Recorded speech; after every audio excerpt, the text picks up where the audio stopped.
ओम श्री गुरुवे नमः।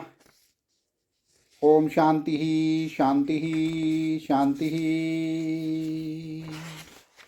प्रणाम भगवान।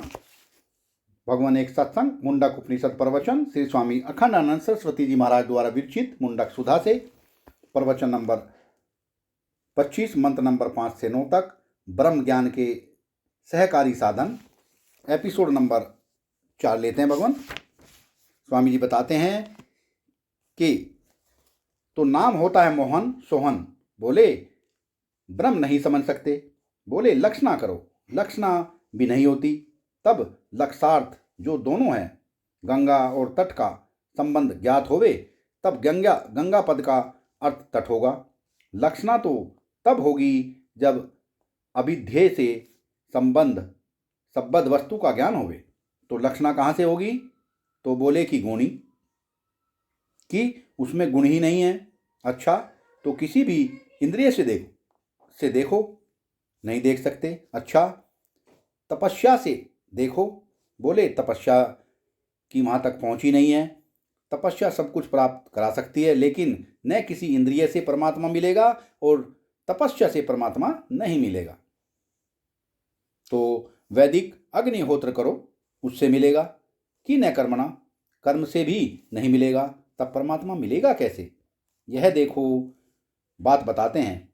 ज्ञान प्रसादेन विशुद्ध सत्व वस्तु तस्सु तम पश्यते निष्कलम ध्यान मानो, ध्याय मानो।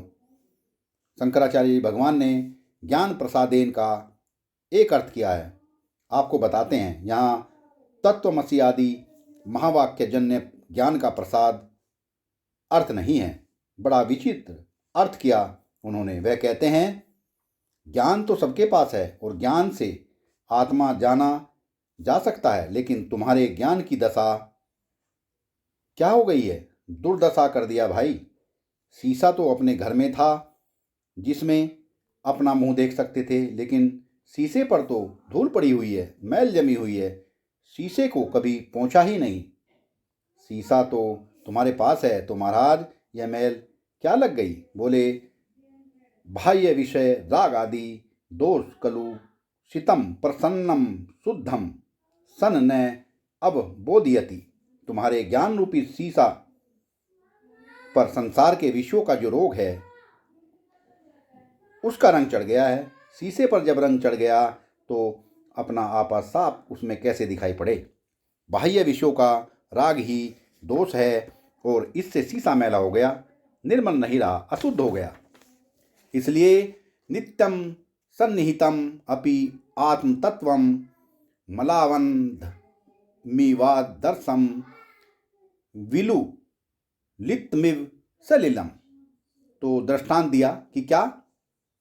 कि मलावंद मिव आदर्शम, जैसे शरीर पर मैल बैठ गई हो और उसको कितने भी पास से देखो, आँख से सटा लो, पर शीशा पर मैल बैठी रहेगी। तो क्या पास होने से अपना आपा दिखेगा?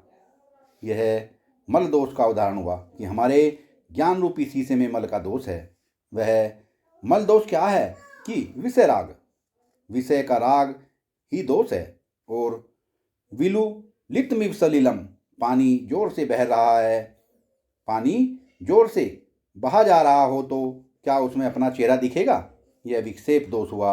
विक्षेप दोष का उदाहरण है विलु लित्मिव सलिलम, बहता हुआ पानी। और मल दोष का उदाहरण है मलावंध इव आदर्शम, मलावंध शीशा, जैसे बहते हुए पानी और मैले शीशे में अपना चेहरा नहीं दिखता, इसी प्रकार चंचल और वासना से मलिन अंतःकरण में अपने आत्मा का स्वरूप नहीं दिखता।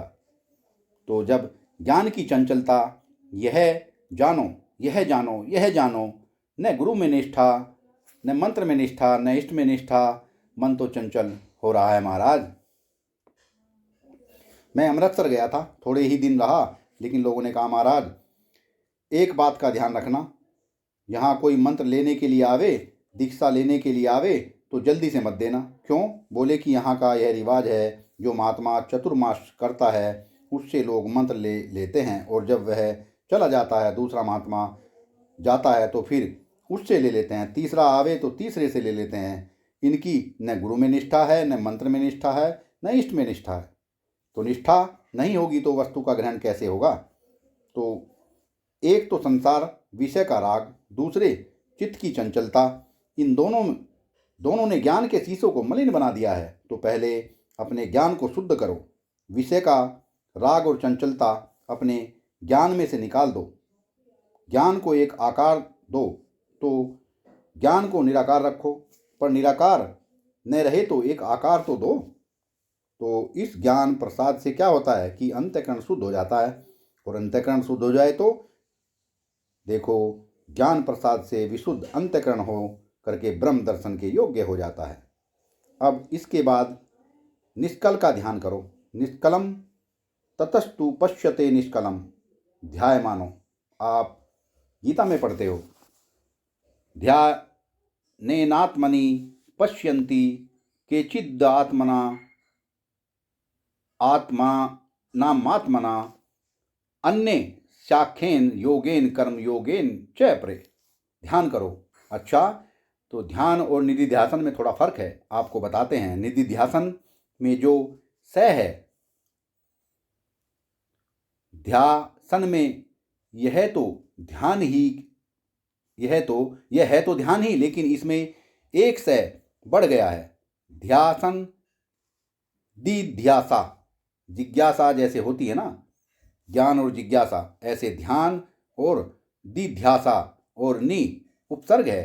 तो यह जो सन प्रत्यय इसमें आ गया है, यह इच्छा के अर्थ में है। तो वेदांती ऐसा मानते हैं कि ब्रह्म ध्याता का स्वरूप है, ध्यान करने वाले का अपना स्वरूप है, इसलिए ध्यान का अत्यंत विषय नहीं होता। ध्याता का अपना स्वरूप होने के कारण आत्मा ध्यान का विषय नहीं होता, ध्येय नहीं होता।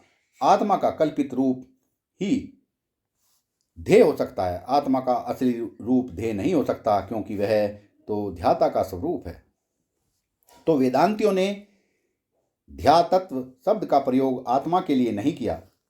श्रोतत्व ठीक है, मन तत्व ठीक है, दृष्टत्व भी ठीक है, लेकिन निधिध्यासित तत्व ध्यान की चेष्टा करो। परमात्मा के ध्यान की चेष्टा ही सकल अनर्थ की निवृत्ति का है। ध्यान न हो कोई बात नहीं, ध्यान की जब चेष्टा करोगे तो ब्रह्म विषय का परित्याग तो होगा। इसलिए ध्यानमान जो पुरुष है, यह भी ध्येय चिंतायाम से ध्यानन बनता है, सानच नहीं होता। सत्र प्रत्यय होता है, ध्यान होता है, लेकिन आत्मेन पद इसलिए किया, अपने लिए अपना ध्यान करो और निष्कल ध्यान करो। निष्कल का अर्थ भी आपको बता देते हैं। कला माने शब्द कला, स्पर्श कला, रूप कला, रस कला, गंध कला, ये सब कला हैं, अलग अलग हैं। देखो, शब्द से स्पर्श अलग, शब्द से स्पर्श से शब्द अलग, शब्द स्पर्श से रूप अलग। ये कला माने ये सब टुकड़े टुकड़े हैं। अच्छा, तो निष्कलम का अर्थ है कि विश्व का ध्यान छोड़ दो। गता कला पश्चद प्रतिष्ठा, ये इंद्रियों की कला एक रूप दिखावे, एक शब्द दिखावे, एक नाच दिखावे, एक गाना सुनावे। नाच दिखाने वाली दूसरी, गाना सुनाने वाली दूसरी, सुगंध देने वाली दूसरी, खिलाने वाली दूसरी, ये पांच लगी हैं। बोले निष्कलम ध्यान मानो, पांचों विषयों को छोड़ो और पांचों इंद्रियों को छोड़ो। निष्कलम बोले प्राण रहित जो सूक्ष्म शरीर है उसको भी छोड़ो, 17 तत्व वाला जो लिंग शरीर है उसको भी छोड़ो। निष्कलम विद्या कला, माया कला, निवृत्ति कला, इनको भी छोड़ो, शुद्ध परमात्मा का ध्यान करो। बोले ये आखिर कैसे मालूम पड़ेगा? ऐसो अनुरात्मा चेतसा वेदित्व्यो यस्मिन् प्राणो पंचधा सन्विशेष प्राणेश्चितं सर्वमोतं परजानानाम यस्मिन् विशुद्धे विभवत्येष आत्मा।